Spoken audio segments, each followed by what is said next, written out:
अस्सलाम वालेकुम। मैं हूं आपका टीचर राशिद सूरी और आज हम बात करेंगे लिक्विफाई टूल की। इलस्ट्रेटर में कुछ हमारे पास ये लिक्विफाई टूल्स मौजूद हैं और ये सारे टूल्स आपके पास मैंने पैनल खोला है। Width tool, warp tool, twirl, pucker, bloat, scallop, crystallize और रिंकल। तो इन टूल्स को बहुत अच्छी तरीके से आप अपने इस्तेमाल कर सकते हैं। और सबसे पहले तो मैं ये करता हूँ कि मैं इस पैनल को कट कर बाहर रख देता हूँ ताकि मुझे बार बार जो है वो टूल बॉक्स में जाने की ज़रूरत ना पड़े और यहीं से मैं तमाम टूल्स जो है वो सेलेक्ट करता रहूँ और काम करता रहूँ। अच्छा, सबसे पहले तो हम यह एक रेक्टेंगल बना लेते हैं और जैसे कि मैंने एक रेक्टेंगल जो है वो बना लिया किसी भी कलर का और फिल करें ना करें कोई ऐसा इशू नहीं है। एक्चुअली सबसे इम्पोर्टेंट बात जो है ये है कि ये तमाम टूल्स जो हैं तमाम चीज़ों पर वर्किंग करते हैं। यानी कि आप वेक्टर ऑब्जेक्ट आपका हो, कोई लोगो हो, कोई आर्टवर्क बना हुआ हो वेक्टर, या कोई इमेज हो, कोई लाइन हो, या आपके पास कोई बिटमैप इमेज हो। लेकिन ये टूल जो है आपका टेक्स्ट पर डायरेक्ट काम नहीं करता। गूगल से जो है हम कोई इमेज डाउनलोड कर लेते हैं। जैसे मैं कोई सीनरी ले लेता हूँ।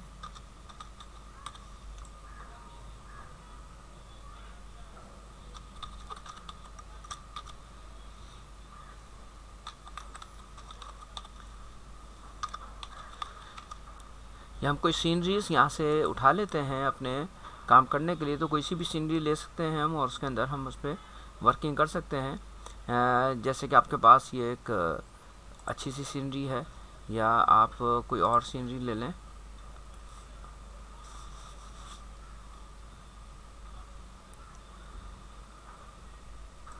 मैं ये सीनरी ले लेता हूँ और इसको मैं सेव एज इमेज कर लेते हैं। इमेजेस में हमारे पास आ गई और इसे हम इलस्ट्रेटर पर जो है वो अपने प्लेस कर देते हैं।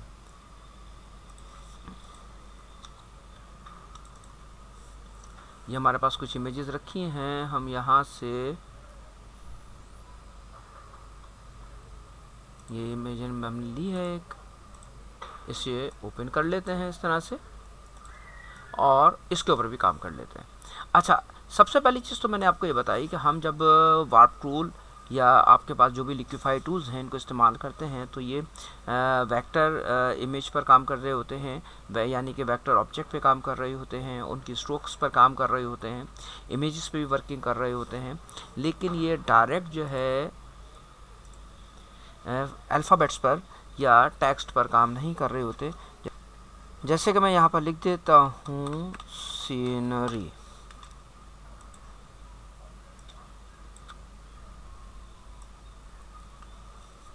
ठीक है जी। तो इमेज को भी हम एम्बेड कर लेंगे और इसके बाद हम ये सीनरी पर इस पे काम करते हैं, इन वेक्टर्स पे काम करते हैं। तो हमने यहाँ पर तीनों चीज़ें ले ली हैं। जैसे हमने एक वर्ड लिख लिया है, इसके साथ हमने एक वेक्टर ऑब्जेक्ट बना लिया है, एक हमने इमेज ले लिया है। अच्छा, इसमें हम कोई फ़ॉन्ट ज़रा अच्छा सा अपना ले लेते हैं करेक्टर पैनल से जाकर।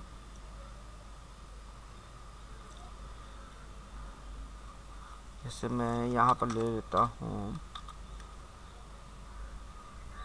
इम्पैक्ट ले लेता हूँ।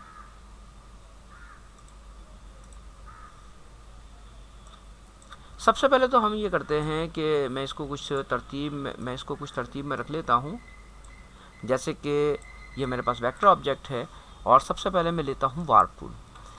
वार्प टूल जब हम लेंगे तो हमारे पास इसको डबल क्लिक करेंगे तो हमारे पास के कुछ ऑप्शंस जो हैं वो इस तरीके से आ रहे हैं।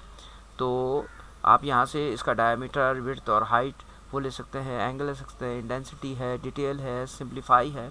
ये तमाम चीज़ें आप इसकी इस्तेमाल कर सकते हैं। जैसे जैसे टूल आप सेलेक्ट करते जाएंगे उनकी ऑप्शंस आपके सामने ही आते रहेंगे। जैसे मैंने ट्रिल लिया, अब ये ट्रिल के ऑप्शंस आपके पास आ रहे हैं। इसी तरीके से आप ये पुकर ले लेंगे, इसे डबल क्लिक करेंगे तो पुकर के ऑप्शन आएंगे।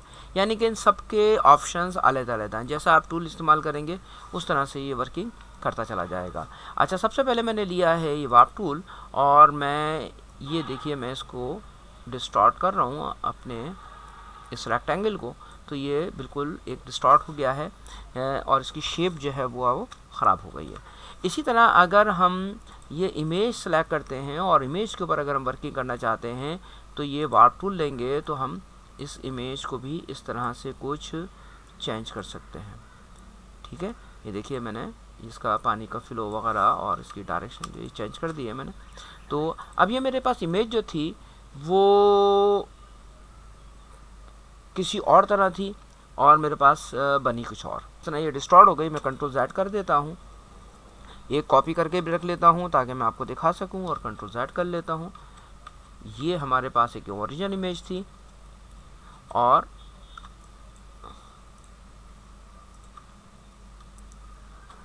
ये आपके पास डिस्टॉर्ट हुई हुई इमेज आई। ठीक है, तो इस तरह से हमने एक इमेज को इस तरह से इसको चेंज कर दिया है। तो लिक्विफाई टूल एक अच्छा टूल है, अगर आप इसको सही तरीके से इस्तेमाल करते हैं तो बहुत अच्छी चीज़ है, और अगर आप रफ इस्तेमाल करेंगे तो ये कुछ और चीज़ बनाता रहेगा। अच्छा, अब हम आते हैं ज़रा अपने आगे की तरफ कि हमने एक ही चीज़ बनाई है, और इसके बाद हम आते हैं ज़रा सीनरी, ये जो हमने लिखी है, यानी कि हमने टेक्स्ट लिखा है। तो मैंने अभी आपको बताया कि टेक्स्ट के ऊपर हम वर्किंग नहीं कर सकते। अच्छा, आप टेक्स्ट के ऊपर वर्किंग नहीं कर सकते और हमें टेक्स्ट के ऊपर काम करना हो तो फिर क्या करें? तो इसे सबसे पहले हम क्रिएट आउटलाइन करेंगे, यानी कि आप टाइप में जाएंगे, टाइप में जाने के बाद आप इसको क्रिएट आउटलाइन कर दें या शिफ्ट कंट्रोल ओ कर दें, तो अब ये ऑब्जेक्ट बन गया है, और ऑब्जेक्ट बन गया तो इसके ऊपर ये सारी चीज़ें वर्किंग करेंगी। जैसे कि मैं ये वार्प यूज़ कर रहा हूँ, देखिए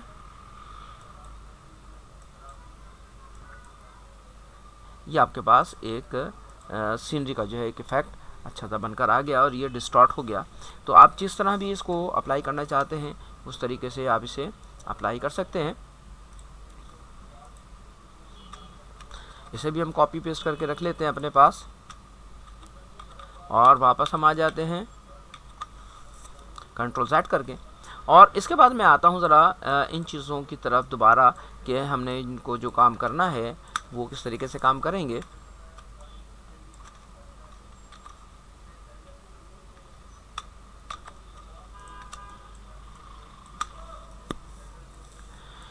तो इसे हम सेलेक्ट करते हैं और इसके ऊपर हम काम करते हैं ज़रा, और अगर हम कोई तरीके से काम करेंगे तो बहुत अच्छी चीज़ें आ जाएंगी। जैसे कि मैं एक ये रेक्टेंगल बना रहा हूँ या स्क्वायर बना लेता हूँ और इसके ऊपर वर्किंग करता हूँ मैं कि ये एक मैंने रेक्टेंगल लिया है, और ये वार्प टूल मैंने अभी इसको इस तरीके से इस्तेमाल किया था, ये रफ़ हो गया था, तो मैं इसको कोई तरीके से इस्तेमाल करता हूँ तो हम अच्छी चीज़ें से ड्रॉ कर सकते हैं।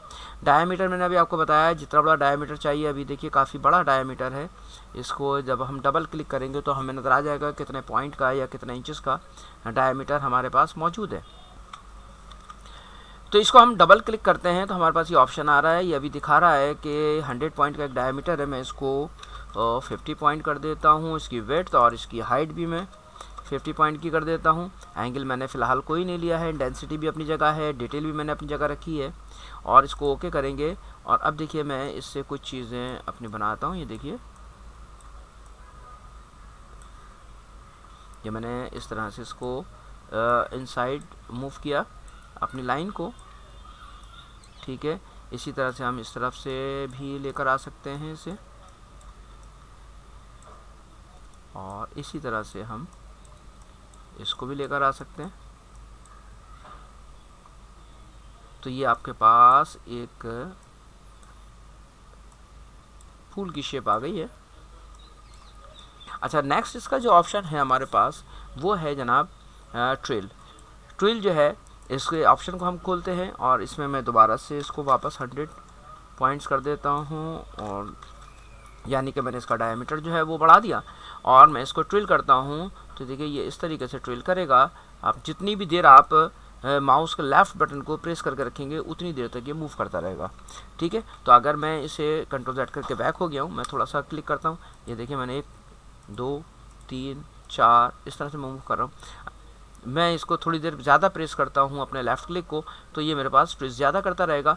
अच्छा, इसी तरह अगर मैं इसे भी, इस कॉर्नर को भी ट्विस्ट करता हूँ तो ये इस तरह से मूव हो रहा है। लेकिन अगर मुझे इसकी डायरेक्शन को चेंज करना हो, ये दोनों आपके जो है एंटी क्लॉकवाइज है वो ट्रिल हुए हैं, और इसको हम अब क्लॉकवाइज जो है वो रोटेट करना चाहते हैं, तो इसी टूल को डबल क्लिक करेंगे हम, और यहाँ पर ट्रिल रेट हमारे पास आ रहा है। इस ट्रिल रेट में हमारे पास है 40 डिग्री, इसको मैं -40 डिग्री कर देता हूँ। तो जब -40 डिग्री करेंगे और अब इसको ट्रिल करेंगे तो देखिए ये उसकी अपोजिट डायरेक्शन में मूव हुआ, यानी कि हमारे पास पहले काउंटर क्लॉकवाइज मूव हुआ था और अब हमारे पास ये क्लॉकवाइज मूव हो रहा है। इसी तरीके से हम इसकी, ये बीच का एरिया है, इसको ही बना लें तो हमारे पास एक अच्छी डिज़ाइनिंग, अच्छे मोटिव्स वगैरह वो हम इससे अपने डिज़ाइन कर सकते हैं। इसी तरह कुछ चीज़ें आपने देखी होंगी, जैसे कि स्टार है, इसको मैं सेलेक्ट करता हूँ स्टार को, और यहाँ से मैं ट्रिल लेता हूँ, तो इस तरह से कुछ चीज़ें आपको अपने जो है अपने डिज़ाइनिंग में, तो आप अपनी चीज़ों को इस तरीके से इसको इस्तेमाल कर सकते हैं कि आप कहाँ पर कौन सी चीज़ अप्लाई करना चाह रहे हैं। ये देखिए बहुत अच्छा सा एक आपके पास स्टार का एक शेप जो है वो बन गया है। इसी तरह अगर हम आते हैं ज़रा थोड़ा सा और आगे की तरफ, कि हम इसी को सिलेक्ट कर लेते हैं, ठीक है, और इसे सिलेक्ट करने के बाद मैं आता हूँ पुकर की तरफ। तो पुकर जो है ये एक्चुअली सेंटर की तरफ चीज़ों को खींचता है, यानी कि अगर मैं इसे क्लिक करता हूँ तो देखिए सारी चीज़ें सेंटर की तरफ सिमट गई। यानी कि अगर हम किसी चीज़ को समेटना चाहते हैं तो हम पुकर यूज़ कर लेंगे। ये देखिए ये मैंने पुकर यूज़ किया, ये देखिए सब डिस्टॉर्ट हो गई चीज़ें मेरी इनसाइड मूव हो गई, सही है। इसी तरह अगर मैं कोई एक रेक्टेंगल जो है, जैसे मैंने अभी पहले थोड़ी देर पहले एक रेक्टेंगल बनाया था, तो एक रेक्टेंगल मैं बना लेता हूँ और ये पकड़ लेता हूँ, तो पुकर जो है वो इनसाइड जो है ना अपने स्ट्रोक को खींच रहा है। ये देखिए, ये देखिए, ये देखिए, ठीक है। इसी तरह अगर मैं इस सेंटर पॉइंट, इस डायमीटर का बाहर की तरफ रख रहा हूँ तो ये बाहर की तरफ मूव कर रहा है, ठीक है। इसी तरीके देखिए इसे हम इस तरह से मूव कर सकते हैं और इसे हम इस तरह से मूव कर सकते हैं। तो कुछ अच्छी चीज़ें आपकी जो हैं वो डिज़ाइन हो सकती हैं, आप अच्छी चीज़ें इससे क्रिएट कर सकते हैं। ये देखिए मैं, ये देखिए, तो अच्छी आप ये डिज़ाइनिंग वगैरह जो है वो इससे वो हो जाएगी। कुछ अच्छे शेप्स बना सकते हैं, अपने आर्ट वर्क बना सकते, अपने आर्ट वर्क के लिए कुछ डेकोरेशंस की चीज़ें बना सकते हैं। तो ये हमारे पास देखिए जैसे कि एक चीज़ बनकर आ गई। अच्छा, अब इसमें हमारे पास इसको भी मैं एक कॉपी करके रख लेता हूँ और आगे चलते हैं। हम इसी के ऊपर अप्लाई करते हैं ब्लोट। ये नेक्स्ट ऑप्शन है आपके पास, और इसका काम यह है कि जितना बड़ा आपके पास डायमीटर होगा उतना ये उस एरिया को खोल देगा जिस पे आप अप्लाई करेंगे। जैसे यहाँ से ये जो एरिया है ये बहुत नैरो है, मैं इसको क्लिक करता हूँ तो देखिए इसने इतना इसको जो है जितना भी डायमीटर था इसका उतना डायमीटर के बराबर इसने इसे राउंड कर दिया। तो इसी तरीके से हम मुख्तलिफ़ चीज़ों को अप्लाई कर सकते हैं। जैसे मैं इसे सिर्फ वन टाइम क्लिक करके छोड़ देता हूँ, तो ये मेरे पास मज़ीद मेरा जो आर्ट वर्क है वो मज़ीद की अच्छे की तरफ चला गया। अच्छा, इसी तरह हमारे पास नेक्स्ट ऑप्शन जो है उसको देख लेते हैं, और नेक्स्ट ऑप्शन जो है आपके पास ये है स्कैलप। तो स्कैलप जो है वो आपको सेंटर की तरफ जो है आपकी स्ट्रोक को जो है वो डिस्टॉर्ट करता है। यानी कि अगर मैं इस को सेंटर की तरफ, ये देखिए मैंने दोबारा से अप्लाई कर रहा हूँ, अगर मैं इसको बाहर की तरफ रखूँगा तो बाहर की तरफ ले जाएगा। मैं इसको इस तरह से मूव कर देता हूँ, देखिए ये इसने इसको जो है वो डिस्टॉर्ट कर दिया। इसी तरीके से ये देखिए, ये मैं इसे इनसाइड रखूँगा तो इनसाइड मूव होगा, और अगर आउटसाइड रखूँगा तो आउटसाइड की तरफ जो है मेरा जो है ऑब्जेक्ट डिस्टॉर्ट होगा। ये मैं दोबारा से इसके ऊपर अप्लाई करता हूँ एक रफ, तो ये मेरे पास कुछ एक बैनर टाइप की चीज़ जो है वो बन गई है, जिसमें आप लोग अपने मुख्तलिफ़ चीज़ें लिख सकते हैं, और ये आपके पास एक बैनर टाइप की चीज़ बन गई है। इसी तरह अगर हम कोई और चीज़ ले लेते हैं, और ये मैं एक रेक्टेंगल बना रहा हूँ और मैं इस रेक्टेंगल ऊपर अप्लाई करता हूँ क्रिस्टलाइज। तो क्रिस्टलाइज जो है जब आप क्लिक करेंगे तो बाहर की तरफ आपकी स्ट्रोक को ये डिस्टॉर्ट कर देगा। देखिए मैंने ये सेंटर पॉइंट रखा हुआ है इनसाइड इस ऑब्जेक्ट के, और मैं देखिए क्लिक करता हूँ तो ये बाहर की तरफ इसने आपकी चीज़ को डिस्ट्रॉय कर दिया। लेकिन अगर मैं बाहर की तरफ सेंटर रखूँगा तो ये आपके ऑब्जेक्ट को इनसाइड मूव करेगा। तो इस तरह से आप अपने कुछ जैसे बैनर्स का, कुछ फ्रेम्स का, वो अच्छे इससे डिज़ाइन कीजिए और इसको सही तरीके से आप इस्तेमाल कीजिए। तो हमारे पास एक और ऑप्शन है जिसे हम कहते हैं रिंकल टूल। ये है आपके पास रिंकल टूल, यानी कि आपकी जो लाइन है उसे जिगजैग कर देगा ये देखिए। अच्छा, अब ये जब हम वर्टिकल लाइन पर वर्किंग कर रहे हैं तो वर्टिकल लाइन पर वर्किंग नहीं कर रहा है, हॉरिजॉन्टल लाइन पर ये काम कर रहा है। इसकी वजह है, और वजह क्या है, इसको मैं कंट्रोल Z करके वापस आ गया। इसकी वजह सिर्फ ये है कि जब हम इसके ऑप्शंस पे जाते हैं, रिंकल पे डबल क्लिक करने के बाद, तो हमारे पास यहाँ पर एंगल 0 आ रहा है। ठीक है, जब एंगल 0 आ रहा है तो वो वर्टिकल लाइन पर स्ट्रोक पर वर्किंग नहीं कर रहा। तो हम इसको 75 डिग्री का एक एंगल दे देते हैं। अच्छा, इसकी डिटेल अगर बढ़ाना चाहते हैं तो डिटेल भी बढ़ा सकते हैं हम। और अब देखिए हम जब काम करेंगे तो ये बोथ लाइंस पर वर्किंग कर रहा है, यानी कि ये हॉरिजॉन्टल भी और वर्टिकल भी दोनों लाइंस को जिगजैग कर रहा है। अच्छा, अब इसके बाद आता हूँ मैं ज़रा एक और टूल की तरफ, और वो है आपका विड्थ टूल। ये बहुत ज़बरदस्त टूल है, इसको आप बहुत अच्छे तरीके से अप्लाई कर सकते हैं। और इसे हम सेलेक्ट करते हैं और विड्थ। अच्छा, ये चीज़ मैं आपको एक बात बता दूं कि ये विड्थ टूल सिर्फ स्ट्रोक पर वर्किंग करेगा। स्ट्रोक की आपकी जो शेप्स है उसको ये चेंज करता है। और जैसे कि मैंने इसे एक ये रेक्टेंगल ले लिया है मैंने, एक में ये स्ट्रोक ले लेता हूँ, और स्ट्रोक की विड्थ थोड़ी सी अगर आप चाहें तो बढ़ा लें ताकि ये आपको थोड़ा सा विजिबल हो जाए। तो ये हम विड्थ टूल लेंगे, जिस जगह पर भी हम क्लिक करेंगे वहाँ से ये एक एंकर पॉइंट का इजाफा करेगा और वहाँ से आपकी स्ट्रोक को डिस्टॉर्ट करेगा। जैसे कि मैं देखिए प्लस का सिंबल आ रहा है, मैं इस जगह से पकड़ रहा हूँ इसे, और ये मैंने बाहर की तरफ ट्रैक किया, तो मेरी एक जो शेप थी स्ट्रोक की, जो यूनिफॉर्म थी, वो अब यूनिफॉर्म नहीं रही।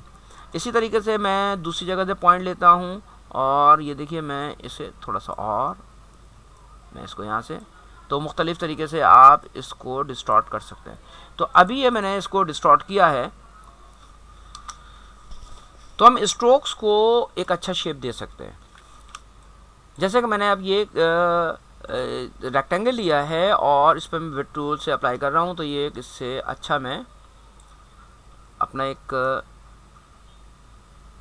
फ्रेम बना सकता हूँ। और मैंने देखिए यहाँ से भी इसकी विड्थ को चेंज किया, और इसकी विड्थ को मैंने यहाँ से भी चेंज किया। अगर मैं चाहूँ तो इसकी विड्थ को यहाँ से और भी थोड़ा सा मूव कर सकता हूँ, तो ये जिगजैग हो जाएगी और एक अच्छा सा शेप आपके पास आ जाएगा बन के। जैसे ये देखिए, ये देखिए। अच्छा, अब इसके ऊपर हम जो है, जो हमने विड्थ वगैरह इस्तेमाल कर रहे हैं, इसकी विड्थ को हम कम ज़्यादा भी कर सकते हैं। जैसे यहाँ से मैं इसको मूव कर रहा हूँ, तो मूव करूँगा तो ये कॉर्नर से पकड़ के मैं इसे मूव भी कर सकता हूँ, इसकी विड्थ को कम ज़्यादा भी कर सकता हूँ। ये देखिए मैंने कॉर्नर से पकड़ा और इसको एडजस्ट कर सकते हैं, या आप इसे पकड़िए, इस यहाँ से पकड़िए और ये मूव कर लें। तो इस तरह से आप जिगजैग लाइंस वगैरह और इनको बना सकते हैं। जैसे मैंने अभी एक लाइन में लेता हूँ, ये मैंने इसके स्ट्रोक लिए और इससे मैंने विड्थ टूल से यहाँ से ये ओपन किया। इसी तरीके से मैं इस जगह से आता हूँ, ये मैंने थोड़ा सा मूव किया, यहाँ से आ रहे हैं, तो ये आपका एक शेप बन गया है। और इसको मैं सेंटर से पकड़ के इस तरह से मूव करा सकता हूँ, ये देखिए। और ये इसकी विड्थ को मैं कॉर्नर से पकड़ के भी, ये देखें, इस तरह से ये चेंज कर सकता हूँ। और सेंटर से पकड़ेंगे तो इसकी पोजीशन को जो है एंकर पॉइंट की, उसको चेंज कर सकते हैं। उम्मीद करता हूँ कि आपको मेरी आज की क्लास पसंद आई होगी। नेक्स्ट क्लास तक के लिए इजाज़त दीजिए। अल्लाह हाफिज़।